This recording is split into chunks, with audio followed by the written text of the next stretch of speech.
তোমাদের সামনে নিয়ে এসেছি একটা নতুন রেসিপি চিলি পটল। এর আগে কোনো দিন ট্রাই করে নিয়ে প্রথম ট্রাই করলাম, আর খেতে এত ভালো হয়েছে, জানি না, ভাবলাম তোমাদের সাথে রেসিপিটা শেয়ার করা যাক।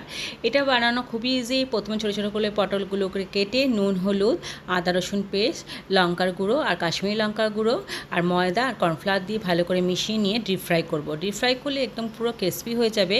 তারপর ওই তেলের মধ্যে রসুন কুচি, আদা কুচি বা আদা বাটাও দিতে পারো, আর কাঁচা লঙ্কা কুচি আর পেঁয়াজ কুচি দিয়ে নুন হলুদ দিয়ে ডিপ ফ্রাই করব। যখন পুরো লাল হয়ে যাবে পেঁয়াজগুলো, তখন বড় বড় করে কাটা পেঁয়াজ দেবো, যেমন চিলি চিকেনে দাও। আর তারপরে ক্যাপসিকামও দিতে পারো, আমার কাছে সেদিনকার ছিল না বলে আমি দিতে পারিনি। তারপর চিলি সস, টমেটো সস আর সোয়া সস আর ভিনিগার একসাথে মিক্স করে এটা দিয়ে মধ্যে দিয়ে দেবো। দিয়ে একটু ফ্রাই করার পরেই পটলগুলো দিয়ে দেবো। দিয়ে একটুখানি গোলমরিচের গুঁড়ো দিয়ে নাড়াচাড়া করলেই রেডি চিলি পটল। এটা খেতে খুবই ভালো আছে, তোমরা একবার প্লিজ ট্রাই করো, আর কেমন লাগলো জানিও।